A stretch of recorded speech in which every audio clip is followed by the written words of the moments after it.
Olá pessoas, esse é outro vídeo meu aqui na internet e no vídeo de hoje então vamos falar um pouquinho sobre mais uma das novelas exemplares aqui do senhor Miguel de Cervantes. Caso você não saiba, o Cervantes é o mesmo cara que escreveu noutros tempos o Dom Quixote. E daí, uma vez por mês eu venho falar de uma dessas 12 novelas que compõem aqui este livro, que foi lançado, acho que no ano passado, pela Kozak Naif. Então vou deixar lá embaixo um link para uma playlist onde você pode encontrar alguns comentários que eu fiz sobre outras dessas novelas. A novela deste mês será, ou melhor dizendo, foi, né, a novela das duas donzelas. Enfim, essa novela ela me lembrou bastante, pela temática dela, ela me lembrou bastante a novela da Força do Sangue, que foi uma das primeiras novelas que eu comentei aqui com vocês. Então o vídeo para essa novela vai estar lá embaixo naquela playlist que eu comentei com vocês. Enfim. Então essa novela de hoje, eu não sei até que ponto o que eu falar vai ser spoiler. Então eu vou fazer um breve comentário aqui. Então esse vídeo provavelmente vai ficar mais curto do que os outros. Mas enfim.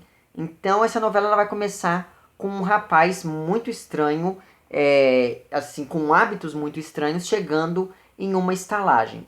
Ele chega nessa estalagem, todo mundo percebe que ele está muito cansado da viagem, e daí ele pede então um quarto. Só que acontece que nesse hotel em que ele chega, os quartos eles são assim, eles têm duas camas, e daí dois hóspedes podem ali ficar no mesmo quarto. Só que ele quer uma certa privacidade, e daí então ele acaba pagando o dobro para que ele se garantisse de que ninguém entrasse no quarto com ele. Enfim, isso acaba deixando ali, causando um certo alvoroço entre os donos dessa pousada, mas acabam aceitando. O problema é que algumas horas depois chega um outro viajante que se chama Rafael.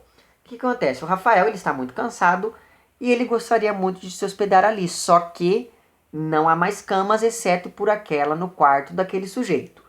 Os donos desse hotel, então, dessa pousada, enfim, querendo ganhar dinheiro, acabam ali dando um jeito de colocar o tal do Rafael dentro do quarto lá com o primeiro viajante, que era muito suspeito. Enfim, tudo está indo muito bem. No meio da noite, o Rafael acorda porque ele escuta um choro. E daí ele começa a perceber que aquele choro e aquela lamúria toda é de uma mulher. A voz que está chorando, enfim, e conversando sozinha, é a voz de uma mulher. Então ele fica muito espantado com aquilo e fica mais espantado ainda quando ele percebe que essa voz vem da cama do seu companheiro, né, do sujeito que está ali dividindo o quarto com ele. Enfim, ele fica muito espantado com aquilo e acaba perguntando para ela o que aconteceu. E daí a gente entra em contato com a história dessa moça que é a Teocádia. A Teocádia, então, ela era de uma família muito rica, e ela era toda mimadinha pelos pais. Por quê? Esses pais dela só tiveram ela e um irmão como filhos. O irmão ele foi para a capital para poder estudar, enquanto isso a filha deles, que é a tal de Teocádia, ficou ali, então eles paparicam muito ela. O fato é que um belo dia, a Teocádia estava vivendo lá a sua vida quando ela vê o filho de um vizinho e se apaixona perdidamente pelo rapaz. Os dois começam ali a se envolver romanticamente, só que o rapaz ele não quer esperar até o casamento para que ele possa fazer sexo com a moça. Então ele acaba jogando um verde para colher maduro, se é que você me entende, e daí ele acaba então enganando a moça ali, falando para ela que não, que ele vai se casar com ela e não sei mais o que. E o fato é que a moça acaba se entregando para ele. Depois que ele dorme com a moça, ele pega as coisas dele e foge. Só que a moça, que não quer ter a honra manchada, resolve ir atrás dele para obrigá-lo a se casar com ela. Então, ela sabe mais ou menos a direção para onde ele foi e ela acaba então indo atrás desse sujeito. Só que para ela passar desapercebida por aquelas pessoas ali daquele lugarejo, o que ela faz? Ela se veste com as roupas do pai e do irmão ali. Enfim, então ela se veste com roupas de homem, monta no cavalo e vai andando. Então perceba que o senhor Miguel de Cervantes era um cara bem modernoso para a época dele, né? Lembra que isso foi escrito em pleno século XVII na Espanha. Mas enfim, Espanha que é um país que naquela época era bem conservador, né?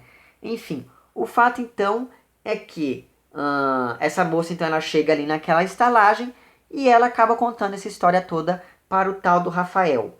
Só que aí o que acontece? Acontece que o Rafael acaba revelando para Teocádia que ele é o irmão dela. Então ele estava voltando para casa e no meio do caminho ele resolveu parar ali e daí ele acabou encontrando a própria irmã. Só que ao invés de recriminá-la, ele resolve ajudá-la porque ele percebe que ela é a vítima. Sabe essa coisa assim? Quem será que é o culpado disso tudo? Então, ele percebeu que o culpado de tudo não era a moça. O culpado de tudo era o rapaz lá. Enfim, que se chamava Marco Antônio, se não me engano. Bom, o fato então é que ele resolve ajudar a irmã ali e tal. E no dia seguinte eles partem para a região em que eles acreditam em que está lá o sujeito. E no meio do caminho eles acabam encontrando ali um grupo de homens que acabou de ser assaltado. E daí o que acontece? Dentre esses homens está um rapaz que ele é muito bonito. E a beleza desse rapaz chama a atenção, sobretudo, da Teocádia. E daí o que acontece? Ela resolve ajudá-lo porque ele perdeu tudo. E ela percebeu que ele está indo ali para a mesma direção que ela. Só que aí o que acontece? Acontece que no meio do caminho a gente fica descobrindo que esse rapaz também é uma moça. Então perceba que, e mais do que isso, esse rapaz é uma moça que também está procurando aquele tal daquele Marco Antônio que também a enganou daquela mesma maneira. Então perceba o seguinte, a gente vai acompanhando então essas duas moças que estão indo junto com o irmão de uma delas atrás desse sujeito que as enganou. Muito bem, só qual que é o problema? O problema é que as duas gostam dele e as duas vão propor casamento. Então, perceba que essa relação entre elas não vai ser muito amigável assim, na verdade. Ou melhor dizendo, poderia até ser mais amigável do que foi, mas enfim. Só que o mais interessante de tudo é o seguinte.